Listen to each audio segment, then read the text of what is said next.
Welcome.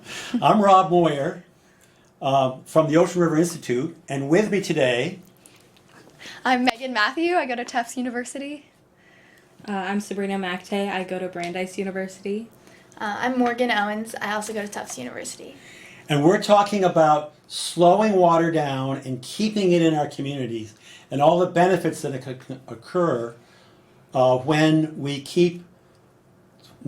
have moisture ground, and yes, for the future and stuff. So, Morgan, take it away. All right.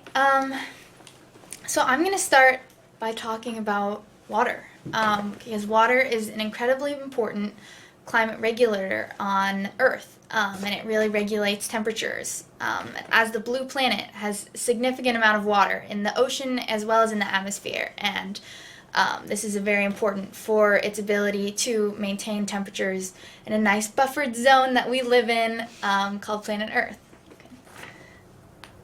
So water has a few special properties which make it a very important climate regulator. First of all, water buffers climate extremes because it has high specific heat capacity. And that means it takes a lot of heat energy to change the temperature of water. So it takes a lot of energy in order to have water go up 1 degree. And this provides an environmental buffer. So, when lots of energy and heat is coming in from the sun, water vapor in the atmosphere is able to sort of take in a lot of that energy, and without significantly heating up the temperature, and without this effect, temperatures could be 68 degrees Fahrenheit hotter on Earth. So big changes. So that's really important. Another important aspect of water is its sort of heating and cooling properties when it condenses and evaporates, and especially in a more sort of microclimate way. This is really important when you think about plants, because plants in the morning, just before dawn, when the climate is at its coldest, they open pores and release water vapors, which condense in the cold air into liquid. And when water condenses like that into liquid, it releases heat. And so that allows sort of that climate at the coldest part of the day to sort of be warmed up and prepared for the day, and not be, be too cold, sort of buffers it. And then, on the other hand, in the heat of the day, in the very hottest part of the day, plants will open their pores and release some liquid water, which will evaporate in this heat. And in the opposite effect, when water evaporates, it actually cools the area around it. It sort of absorbs heat. So this allows areas to have just temperatures buffered when they have a lot of trees and plants around that are able to have this effect. And then another final important aspect of water for our climate is that it's actually a greenhouse gas, and in fact our most prevalent one in our atmosphere.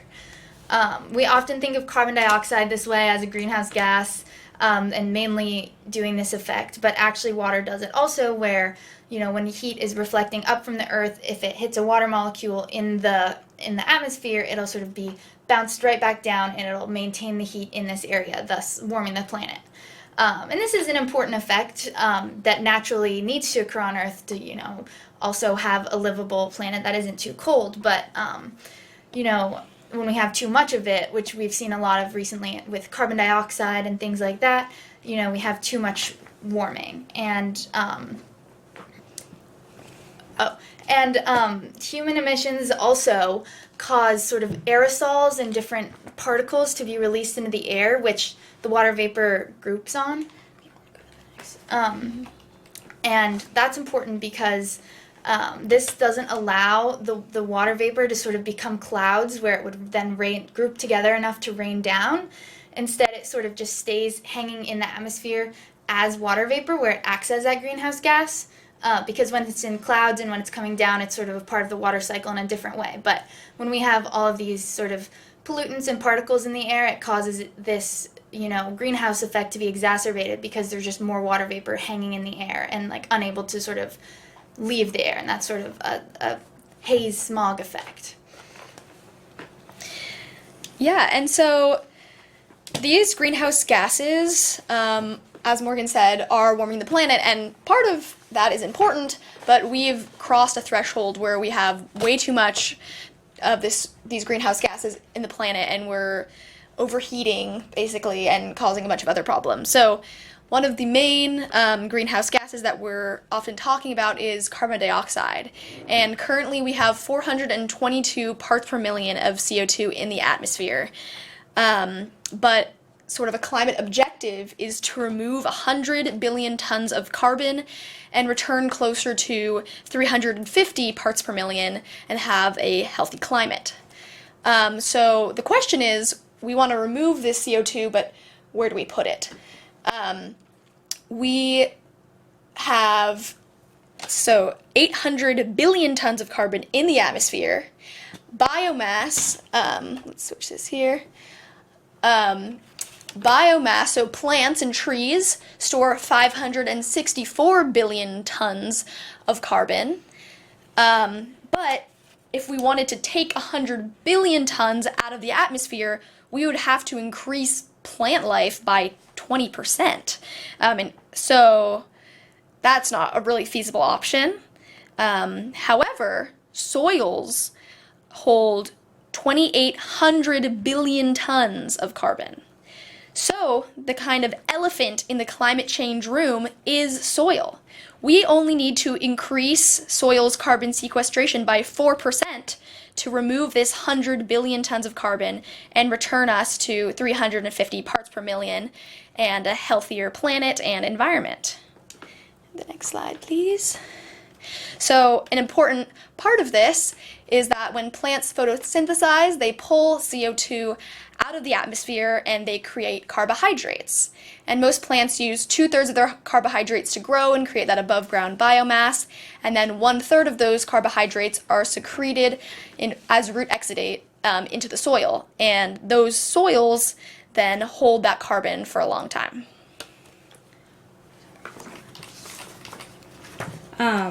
So in addition to the importance of soil, we also want to stress the effects of re-radiation and cloud cover. So re-radiation is essentially just the fact that the sun and the earth both emit radiation. So when the sun's rays hit the earth also emits a bit from that. So the sun emits shortwave radiation and the earth reflects the energy as long-wave radiation. And Earth gains that energy by absorbing that solar radiation. But without greenhouse gases, we wouldn't have any warmth at all because the Earth would totally reflect like the sun's radiation equally. So greenhouse gases essentially just lock in the heat and absorb the terrestrial radiation that is being emitted from the Earth. So an increase in greenhouse gas concentration means that there will be more absorption of the terrestrial radiation, so the planet will warm. So energy goes back to space in a couple different ways, but I'm just going to be focusing on cloud cover. So clouds affect climate, and the climate also affects clouds. So some clouds cool the atmosphere by reflecting energy, and some can reduce incoming radiation by as much as 90%. However, there's different types of clouds that do different things. So low, thick clouds reflect solar radiation to cool the Earth's surface, while high, thin clouds usually transmit incoming solar radiation. So they trap the outgoing radiation from the Earth and radiate it back down, so they warm the surface of the Earth. Unfortunately, as Earth's climate warms, there will be fewer clouds to cool it down, which it has been seen that about 50% of cloud cover has been lost since. We have less than 50%. Less than 50% of cloud cover now. And we should have more. And yeah, we should have more. So a cloudless Earth would absorb nearly 20% more heat from the sun than the present Earth does. So as Morgan was saying with water vapor, it's really important that we address some of those things. All right. So now we're going to talk a little bit about a fund that is in the works in the Massachusetts legislature. And this is called the Slow Water Drought Relief Carbon Offset Fund. I know it's a mouthful. It has two sort of basic parts. The first part is that proper property owners could pump, who have large amounts of property, could pump excess stormwater into the ground, and by doing this, run back their water bill and get credit towards the water that they use.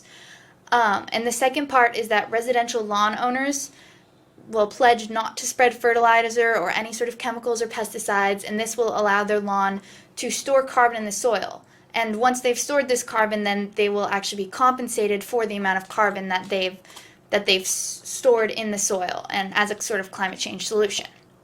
So first we're going to focus on this first part about pumping excess stormwater into the ground. So we have a few examples of, why we would do this in times when this sort of solution to a climate issue really worked well. The first one is in Watsonville, California, which is a small agricultural city on Monterey Bay, so it's quite near to the ocean. And it resides on top of this, great freshwater aquifer that the farmers and the people were sort of using to pump up from the ground and use for their water and to irrigate and just all their basic water needs. But eventually, the water started running out, and salt water from the bay started to seep into this sort of groundwater spot. And this was really bad because couldn't be drinking salty water, couldn't be using it for crops. It just wasn't working very well.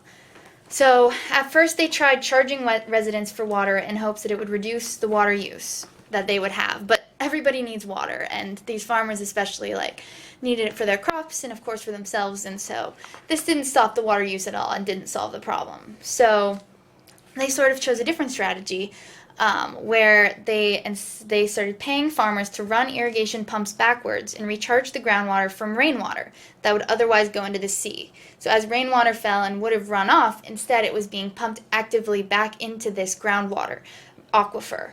And in that way they were recharging this groundwater. And the farmers were credited 50% of the recharge water for future water pumping costs, so it was economical for them.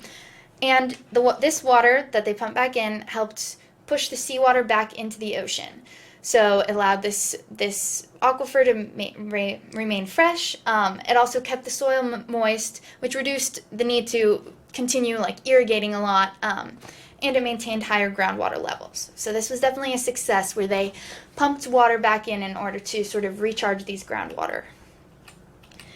Another example of successful groundwater management practices is in Louisville, Kentucky. In 2012, they had a huge deluge of rain where 7.2 inches fell in just 78 minutes, and this caused $21 million of damages. So the University of Louisville, in response, said, all right, we really need to do something about water management, and they embarked on a big green infrastructure project to prevent combined sewer overflow and all this flooding damage. So one thing they did was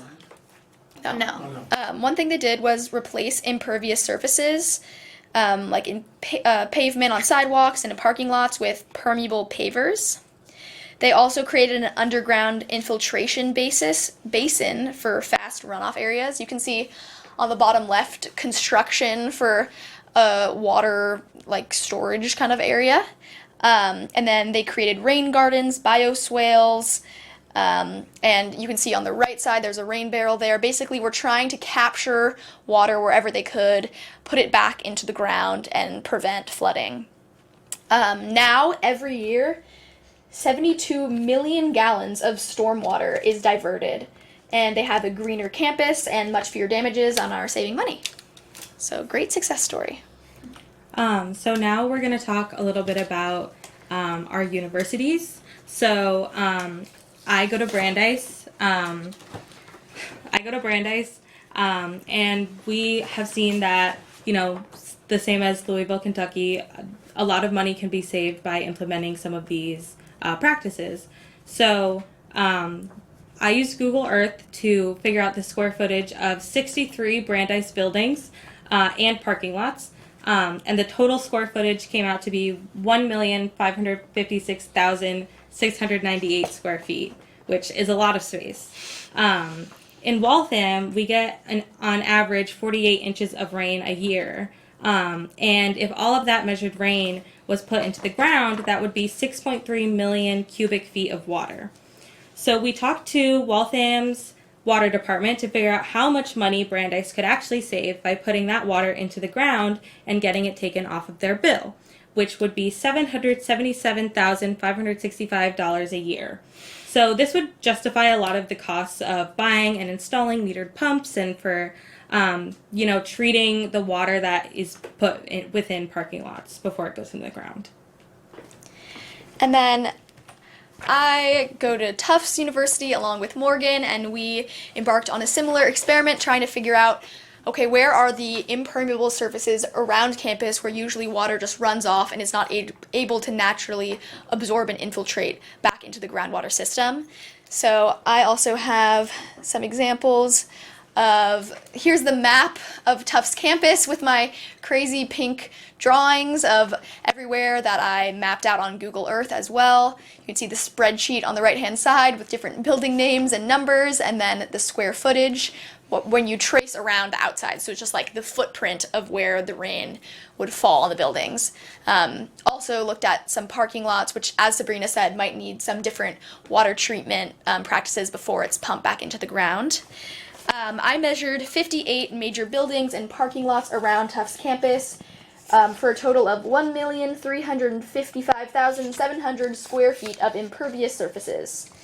We did some similar math.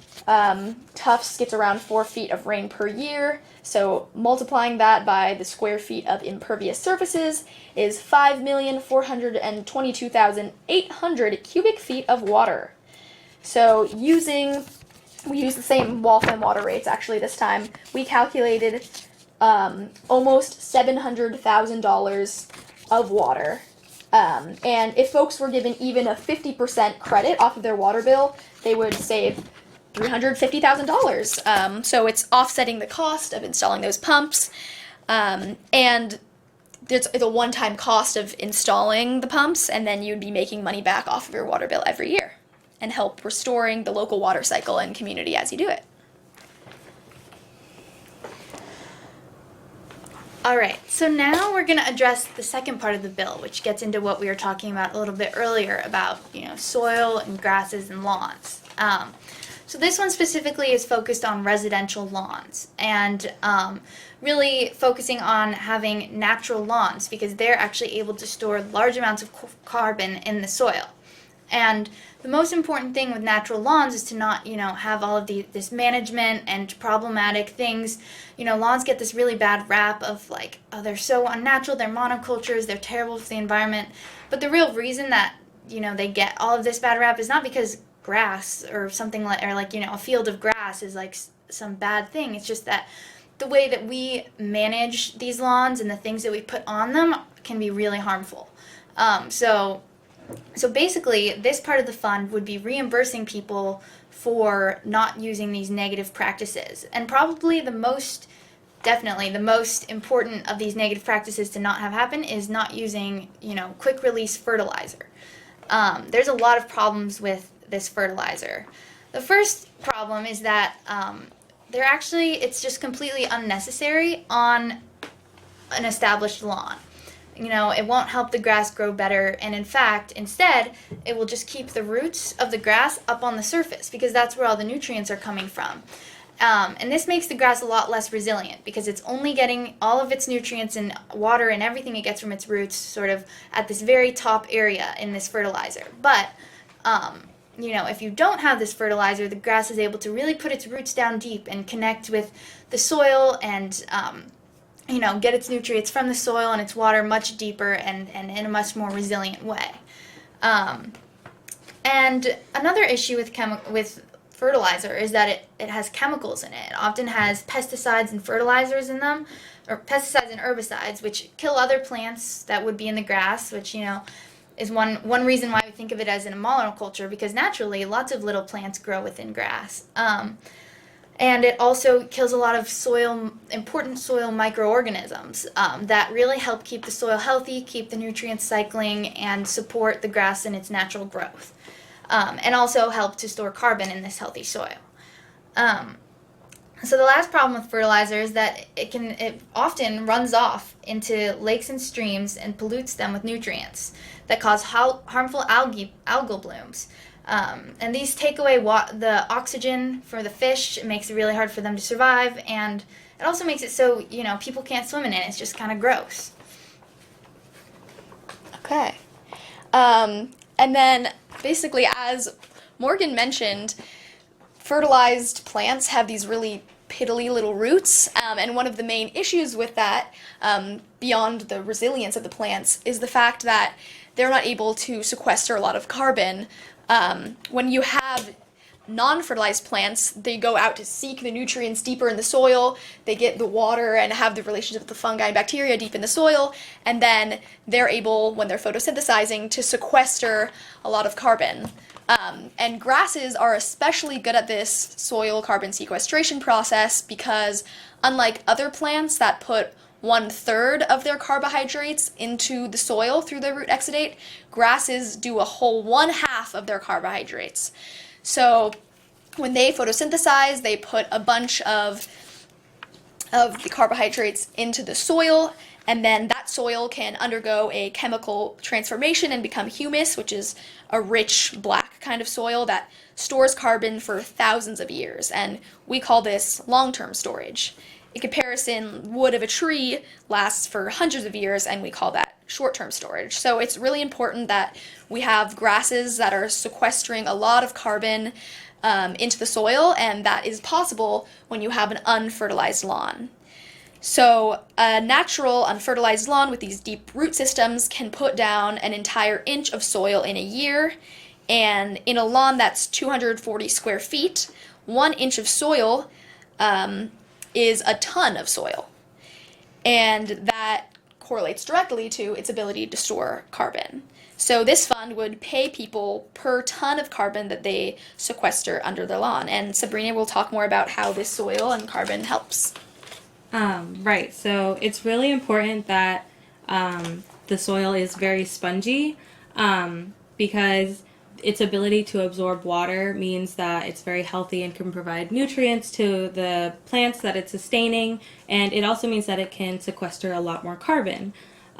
So soil can hold a lot of water. So for every ounce of carbon, soil can hold 8 ounces of water. And also, 4 inches of soil can swell to hold 7 inches of water. So it's extremely important that healthy soil exists because it can protect your lawn from flooding and things like that, and your property, helping you save a lot of money. It's also important that the soil can, sequester more carbon because not only is that better for our environment, but it also aids in productivity and things like that.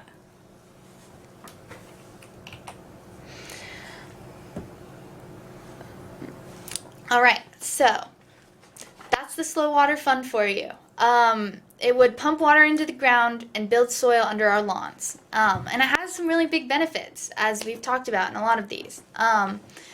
There's sort of more resilience during droughts as our aquifers and groundwater is recharged by this water pumping into the ground and naturally through, soaking into soil. It makes it so that, our grass can stay green longer, our rivers can flow for longer, and we just have more water in our system because it's been stored instead of just running off into the ocean or, into areas where it can't really be accessed as well. We also have less need to water plants during dry periods. Kind of the same idea with this healthy soil as it holds on to it for a long time, and as the plant's roots are able to go deep and really, find that water. We just don't need as much watering, which, is always important. There's less flood damages, erosion, and sedimentation during extreme weather events or deluges. As climate change is going on, we're seeing more and more of these sort of extreme weather events, lots of water. I mean, we even had one this weekend here. And, there's a lot of possible flood damages. There's crazy stuff going on in Vermont. Like, there's all of this, negatives too when we have too much impervious surfaces that can't absorb water, and we don't provide a way for the water to sort of soak into the ground or to be pumped into the ground if soaking into something like soil or a more permeable surface isn't feasible. We also have more water in our cold stream rivers during dry periods. Same thing, our aquifers are really what feed those rivers during the summer, or when, not always during the summer when there lacks rain, but just in general when there isn't rain. And that's really important to keep our rivers sort of recharged. And also a reduction in sea level rise. I mean, if you think about it, if all this water is running off, where is it ultimately going? It's going into the ocean. And, sea level rise is a big concern with climate change for a lot of reasons. But one of them is that we're not keeping and storing this fresh water in our freshwater systems, and instead we're just allowing it to run off. And so this will allow sort of to reduce this impact of sea level rise. So overall, the Slow Water Fund and its different components provide quality of life improvements, and we'll have more green vegetation, overall having more nature and happier people in neighborhoods. Thank you, Megan, Sabrina, Morgan. We're the Ocean River Institute, and if you want to learn more about the Slow Water Drought Relief Carbon Offset Fund, that's a combination of state money with private donations, businesses donations. I mean, why pay for planting trees somewhere else when you can pay to restore your own water cycles in your own community? So for more information, www.oceanriver.org, and